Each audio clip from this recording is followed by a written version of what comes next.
Chapter 9, the determination of exchange rate. How actually the exchange rates are determined between two currencies.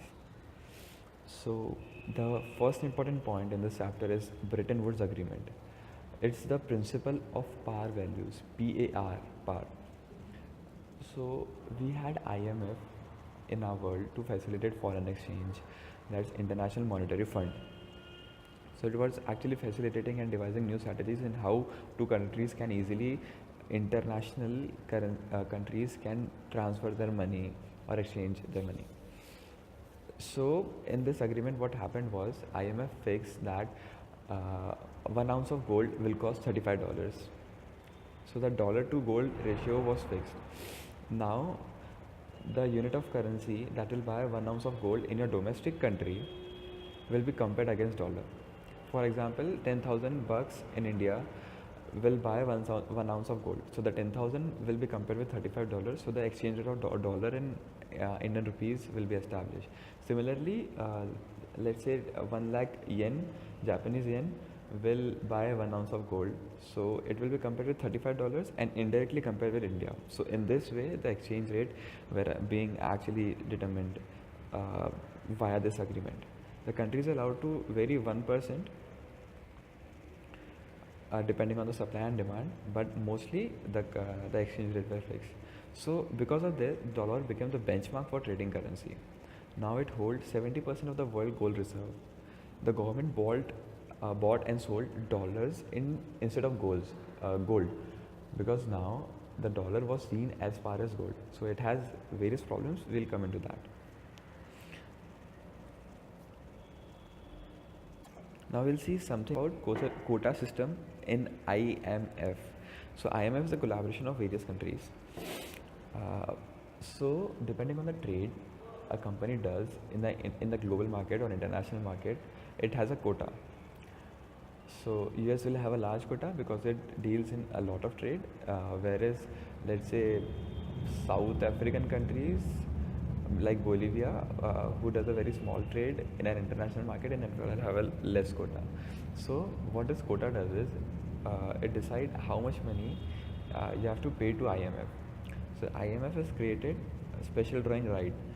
That's a fund in which the member countries will deposit the money. Now this SDR works as a separate currency only that can be exchanged into different currencies. So the member currencies, according to their quota, has deposit money to create a fund called SDR. Now it's an artificial currency which is actually a reserve with IMF. So in a very crisis situation like India had in 1991, so we utilized this fund. The IMF gave loan to us. But when the IMF gave loans, it gave loans with certain conditions imposed on the country. So it's working actually for the benefit of the country when it's in need, when it's in crisis. So like it imposed the conditions of liberalization and opening the India to foreign market when giving the fund in 91. So it's called SDR. Also, there is various voting rights on various economic and monetary policies. So this voting rights is decided by the quota system. Now, Smithsonian Agreement. What was the reason of this happening? So, actually, the countries were trading US dollars instead of gold. So the US was afraid that if the countries will demand gold instead of by giving them dollars, so the precious gold reserve that they are having right now will start depleting. And as gold is very precious commodity, because each and every rate is compared with the gold, US doesn't want to sold this gold. So what it did is the dollar was devalued by 8%. So now 1 ounce of gold that was costing $35, now it was costing more than $38. So the countries are requiring more dollars to purchase gold. So that was a negative point for them. But the positive point was comparing their currency to the dollar and other currencies indirectly was good, because dollar was devalued. So these currencies staying at the same level were automatically at a higher value than their previous state. So in this agreement, it increased the foreign trade exchange flexibility. It was still a fixed rate system, because still we are converting, like still the 1 ounce of dollars is compared with the number of 1 ounce of gold is compared with number of dollars it is used to buy. But still, it was becoming flexible from 1% market variation in supply and demand to 2.25% variation. So what were the after effects? The world currency remained unsteady and dollar continued to devalue to 10%. After that, the currency started floating under each other at the end of a Bretton Woods agreement. So in Jamaica, it was decided that we will switch off the system of Smithsonian agreement and the fixed currency exchange system to a flexible exchange rate that we have now. So now we'll see how the exchange rate are arranged between two countries. So there are various ways in which a country can actually determine its foreign exchange rate with another currency. The first one is hard peg.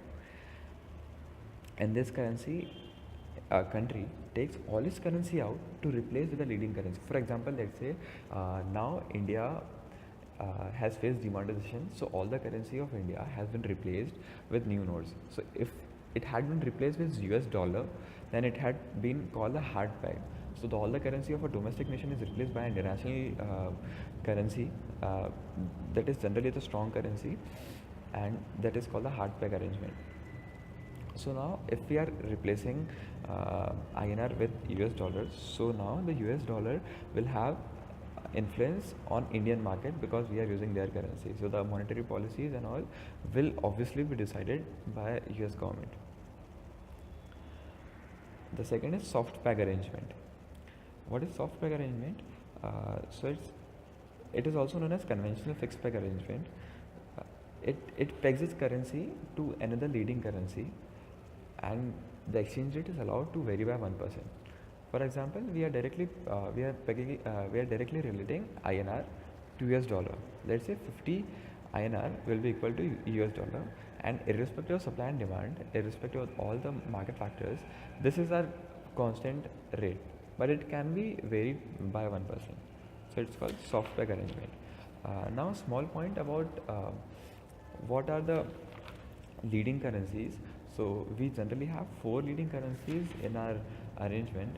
So that is Japanese yen, we have UK pound, we have Swiss franc, we have Japanese yen, and US dollar. So dollar, yen, pound, and Swiss franc. These are the 4 leading currencies. Why these are the leading currencies? Because people have trust in these currencies, and this nation are very powerful. So what people think is wherever we give this currency, we can get the product in front of that. So it actually serve a liquidity purpose for that. So that's why these are the leading currencies. So this is also known as a hard currency. Come to that in the later part. Now we'll come to the third arrangement, that is the floating arrangement.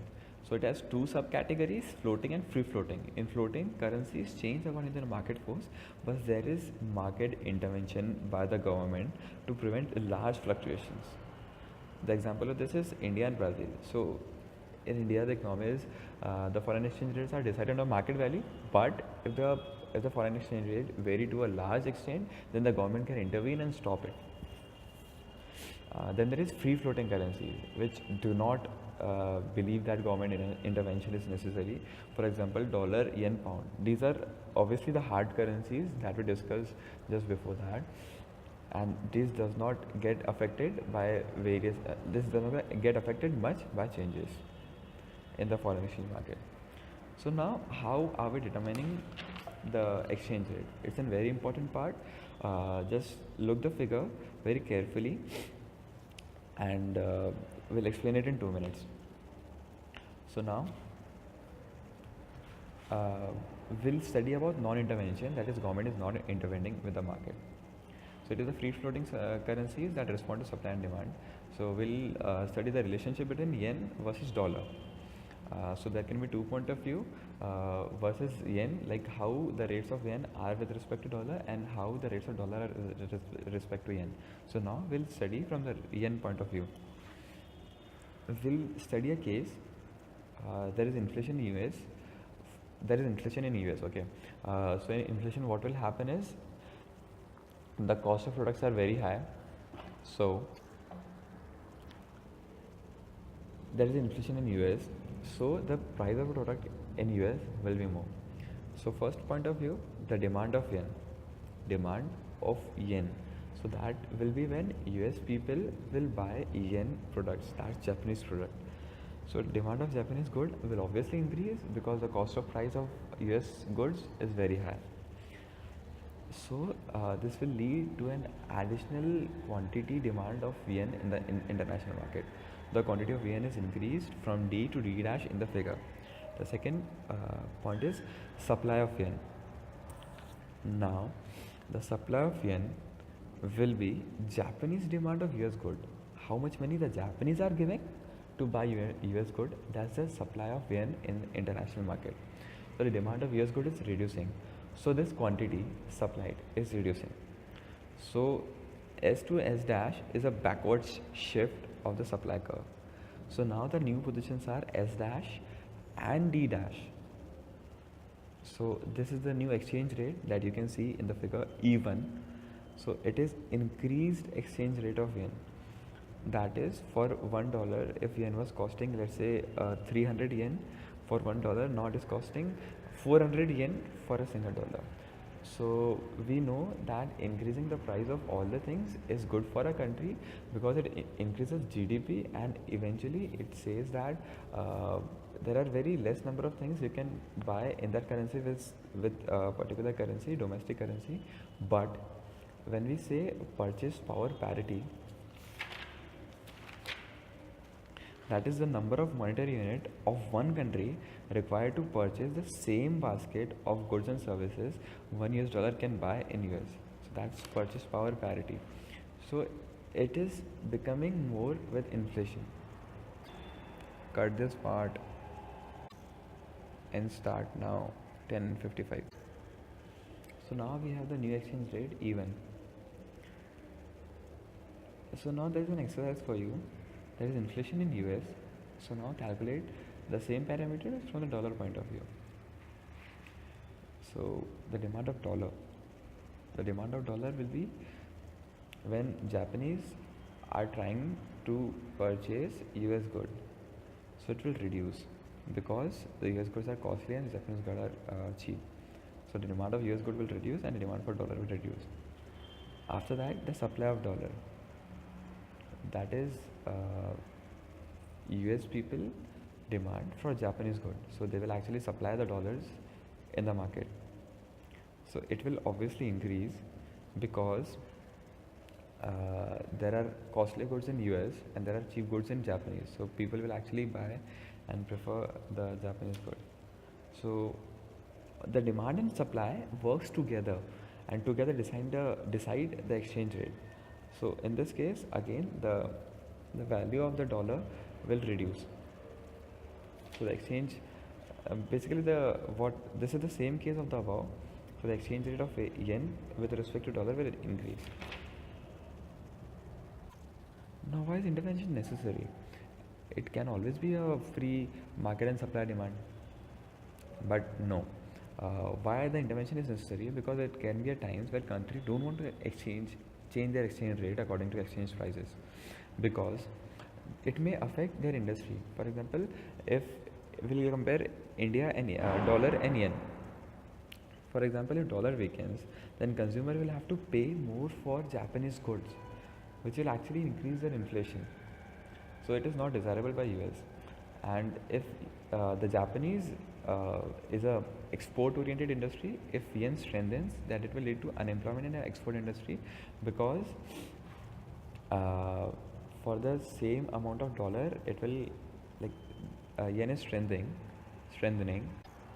we will have less amount of yen in the exchange market because yen has strengthened. So if it was 300 yen for $1, now the value of yen has increased and now it's only 200 yen for $1. So now when we are exchanging in dollars, we are getting less yen as compared to previous. So the Japanese don't want the yen to strengthen. So what is central bank? Now we'll go into how central bank intervene in the market. There are various things. So what is central bank? It is central bank of the country that determines the foreign exchange and intervenes in the monetary policies. It controls the policies that affect the value of countries. So the assets of central bank are, that's called the central bank reserve, foreign exchange reserve. That's the physical collection of foreign currencies in the bank. Then IMF related asset, as we saw in the chapter, SDRs, special drawing rights. The third one is gold because it's the most precious commodity. How central bank intervene in the market? They do through various things. The first one is they buy and sell currencies to affect its price. We just now saw that the supply and demand of currency determine the exchange rate. So the central bank has its own currency as well as the foreign currency.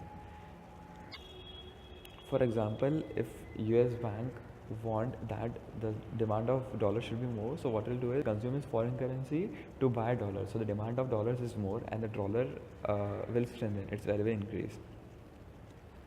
Also, if it has to devalue the dollar, it will sell dollar and buy foreign currency, so that supply of dollar in the market will increase and it will lead to a decrease in value of dollar. It will enter market in aggressive manner to change policy attitude about policies. So it has already established policies, but now the attitude about it will change. It will be more stricter or liberal according to the situation. It will calm market by reassuring them that we are there and will take necessary action. So you do your business and don't worry. So the exchange rate can fluctuate because of some market trend.